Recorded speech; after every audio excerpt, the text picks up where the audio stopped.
Hello guys, magandang umaga. For today's video ay mag-share nga po pala ako sa inyo ng A Day in My Life. Kaya sarap pa nga po pala dyan ang aking tulog ay tulo pa ang aking lahat. Siyempre sipagsibagan tayo ngayon kaya niligpit ko na ang aking pinaghiga. Tuwa nga po pala ang aking mga ate dyan dahil sinaniban daw ako ng kasipaga. Ang hindi nila alamay ito ay para sa grades. Muli nga po pala si ate Neto dahil may nagtitinda doon sa labas ay siyempre lulutuin namin at yan ang aming aga.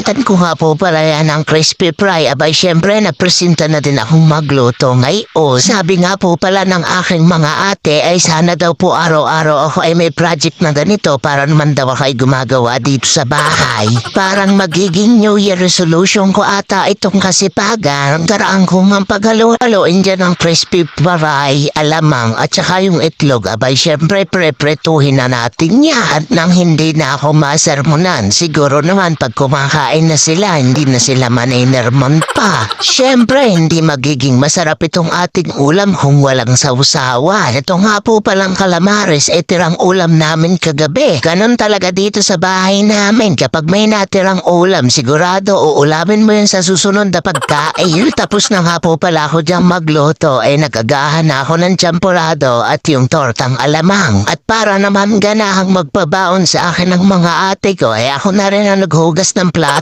Pero sa totoo lang, kapag may pasok ako o kahit naman Sabado at Linggo, ako pa rin ang tagahugas ng plato rito. Dahil kahit nga po may pasok ako, ay tambak ang hugasin ng plato pag darating ko sa hapon. Kaya ba naman ang paghuhugas ng plato dito sa bahay at paglalaba basic na lang para sa akin. Dahil dito nga po pala sa bahay, ako ang maglalaba ng aking mga damit. Dahil batak naman talaga ako sa gawain itong si Boy Kalbo nyo. Kapag nga darating ako sa school, ang sasabihin kaagad sa akin ng mga ate ko ay happy birthday.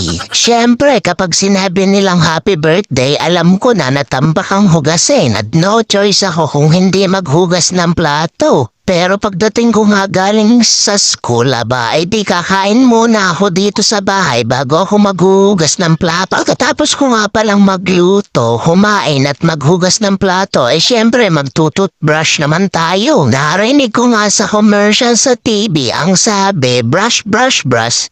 3 times a day. Siguro, pagyaman ko, tsaka na lang ako magtututbrush 3 times a day.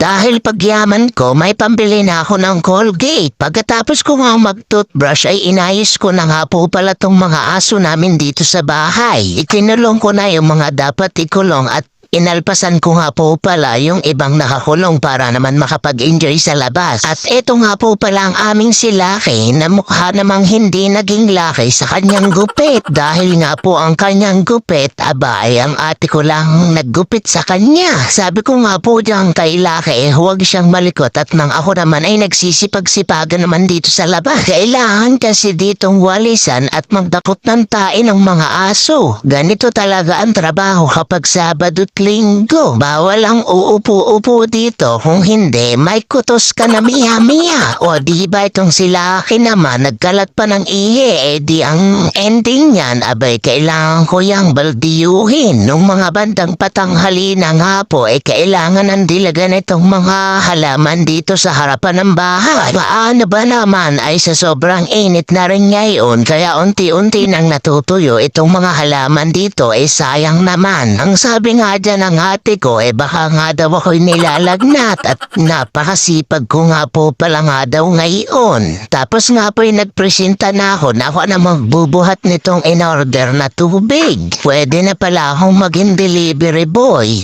Naalala ko nga po pala, maganda ang sikat ng araw, ilalabas ko na yung aking mga nilabang kahapon. Dahil hindi nga po yan natuyo dahil medyo madilim na ako noong naglaba. Tiyak ngayon sa ganda ng init, ay matutuyo na ito.